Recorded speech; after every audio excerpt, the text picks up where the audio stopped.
सबको जय यीशु की। हर साल संपूर्ण कलीसिया 2 दिसंबर को संत बिबियाना का पर्व मनाती है।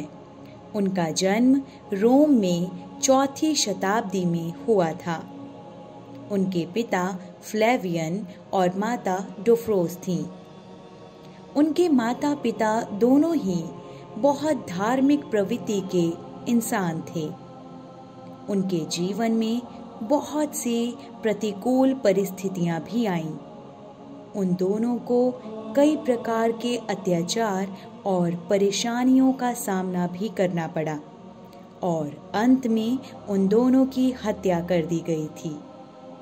संत बिबियाना और उनकी बहन डिमेट्रिया दोनों अकेली रह गई थीं। उनसे उनकी सारी संपत्ति भी छीन ली गई थी।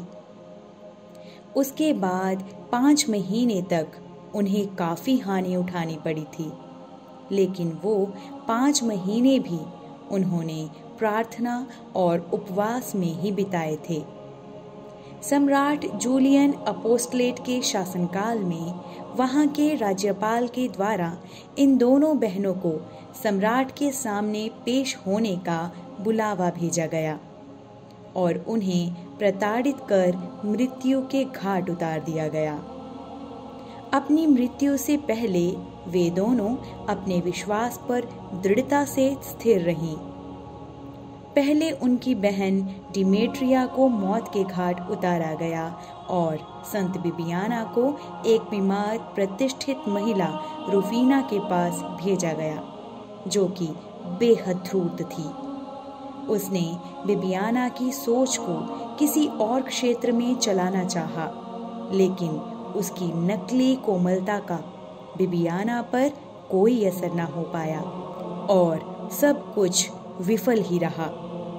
उसके बाद सम्राट ने संत बिबियाना को एक खंबे से बांधकर कोड़े लगवाने का आदेश दिया और उन्हें तब तक मारा गया जब तक उनके प्राण नहीं निकल गए। उसके बाद उनके मृत शरीर को कुत्तों के आगे डाल दिया गया था।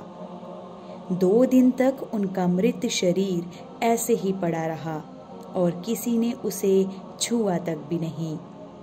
और 2 दिन के बाद एक जॉन नाम के पुरोहित ने उनके शरीर को लिसिनस महल के नज़दीक दफना दिया था, जहां उनकी माता और बहन को भी दफनाया गया था।